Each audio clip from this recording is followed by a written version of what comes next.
Doesn't matter if you love him or capital H-I-M. Just put your paws up. Hello everyone and welcome to my channel.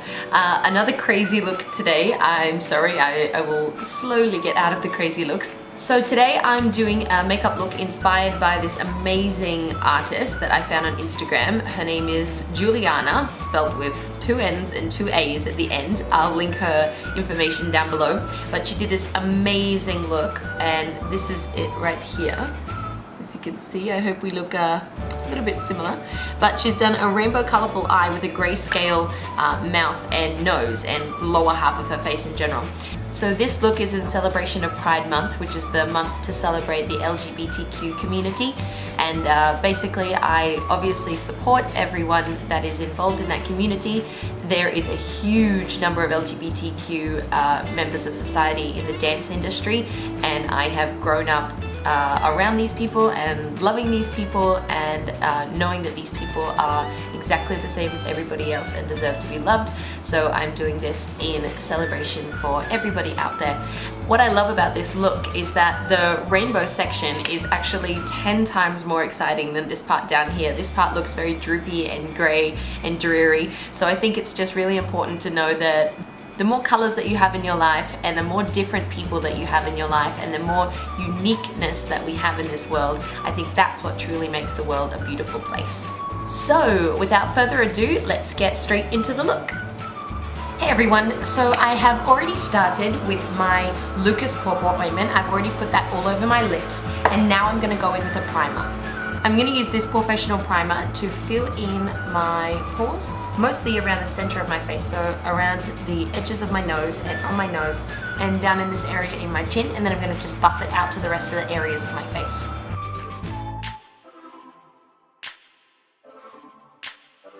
Now today, since the look is very colourful, I am going to start with the brows and then go on to the eyes. In case there's any fallout, I can clean it up before I put on my foundation. For brows, as usual, I'm going in with the Anastasia Beverly Hills Dipbrow in the shade Taupe.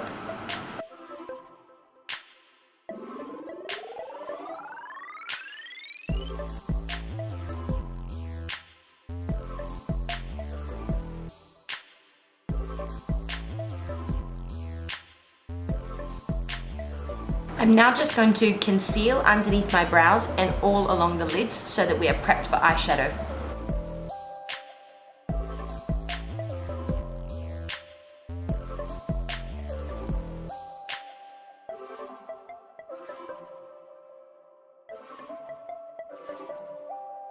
Just before that starts to crease, I'm going to use my Mercier translucent powder to set the eyelid.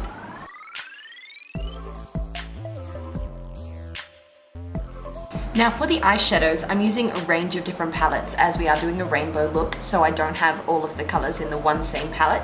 The first and most prominent palette that I'm going to use is this one here from Sephora. It is this really cool multicolored rainbow palette. In here, it has lots of different colorful shades, and the first shade I'm going to use is this orange one up in the corner up in here, and I'm going to use that all across the top of the crease to create a transition shade.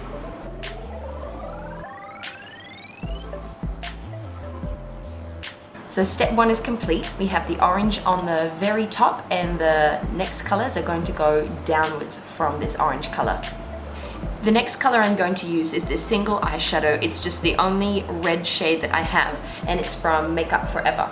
Just using the same brush, but I've cleaned most of the orange off, but it's okay if a little bit of orange is left over so that it can blend nicely.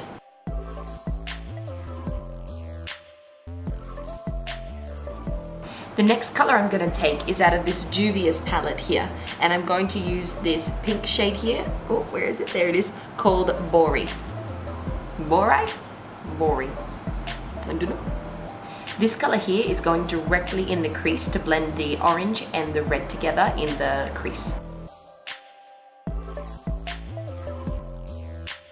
Now jumping back into that same Sephora palette again, we're going to take this top shade up here, and it's this yellow one over in the corner. This shade is going to go right in the inner corner. The next color I'm going with is this green shade here. It's back into the Juvia's palette and it's this shade right here. This color is going to go in the center of the lid.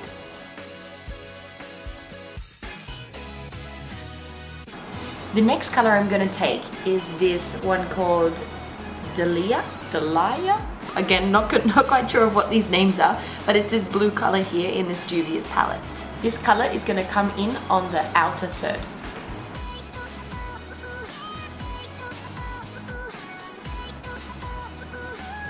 And the final color, yes, we can put another color on. I know it seems like, oh, that's enough. But I'm just gonna do one last color, and that's this purple shade down here. His name is Makeda? I don't know. And I'm just gonna pack this on the very, very outer edge here, just to darken up that outer crease even more.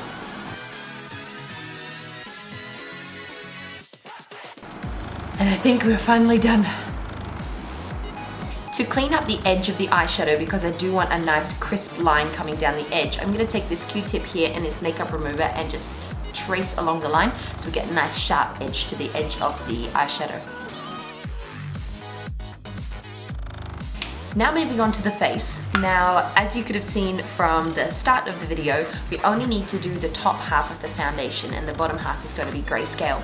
So I am only going to be using the foundation on the top half. I will bring it down a little bit and then I'm going to clean up the line with a Q-tip just like I did for the edge here. I feel as though that's going to be the easiest way to do the distinguish between the foundation and the grayscale makeup at the bottom.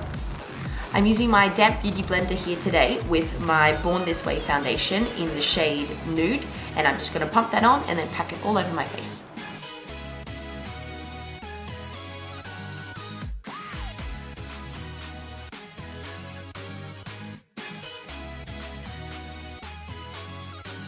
Now that the foundation is placed in the top half of my face, I'm now going to go in with my Nars Radiant Creamy Concealer in the shade Light, and I'm going to take this in the top portions of where I would normally conceal.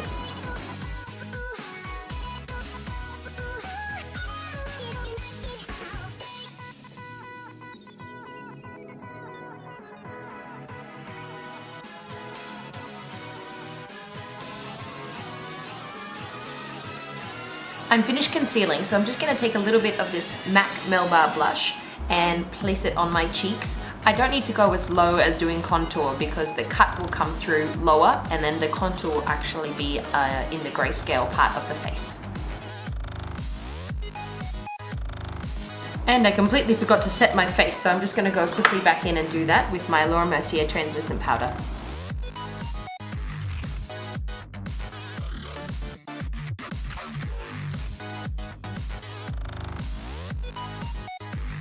The last thing for the face portion of the top half of the face is highlighter. I'm just going in with my Hourglass. This is the same one as I always use. It's the Ambient Iridescent Strobe Light, and I'm just going to pop this on the tops of my cheeks. Now for the fun part, I'm going to now carve out a section of my face, and I'm just going to use the same method as I did before using the Q-tip. Just going to douse it in some makeup remover and just trace a nice line to be able to put down the grayscale section.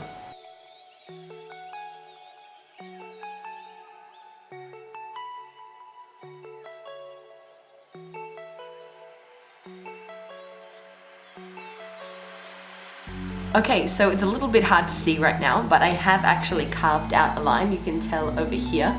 This looks like I've done my foundation really dodgy, but trust me, it will come together now. Now the next thing I need to do, the next thing I need to do is take this white color here. I don't know why I'm holding so many things. Hang on. Is take this white color here, and I need to buff this in all over my face as the first part of the grayscale face. I have my second beauty blender to do this part, and I'm just going to swirl around the beauty blender inside and start buffing it into my face.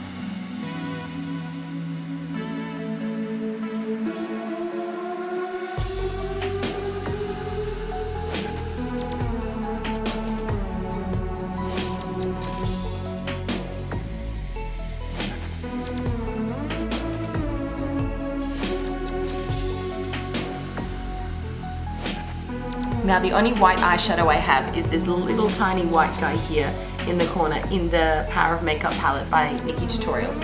So I'm just gonna do my best to use that to go over what I have just placed down, because I do still need a powder, but now I'm just gonna use a white eyeshadow because it should do the trick. I'm now going to go in with the black and start to create the shadows around the face. I'm going to use this little angled brush here, and I'm going to take the black color in the Makeup Forever kit.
Now jumping back up into the eyes. Oh, this looks sort of creepy.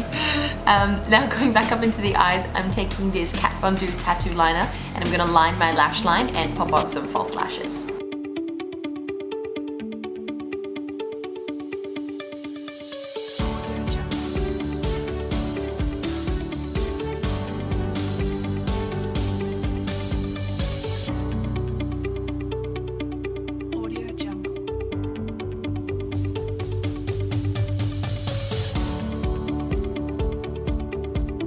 I'm just going to go for some final touches in the eyes. I'm going to take an inner corner highlight and a brow bone highlight. I'm just taking this color in here. This color is called Whimsical. Very cute. And I'm taking that in the inner corner here and up on the brow bone.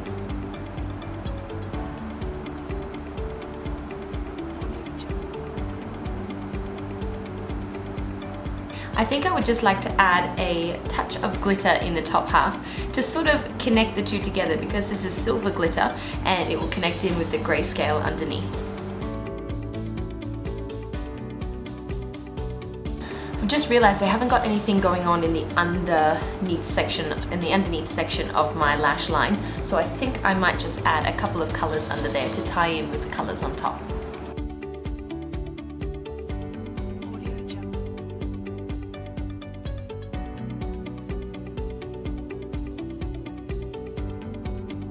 I think that really captures the look a little bit more in the top section of the eye, and I think we're done. If you were going to wear this as like a Halloween costume or something like that, you would got to make sure that you use setting spray so that the look doesn't budge around all night whilst you're having fun. And this is the finished look.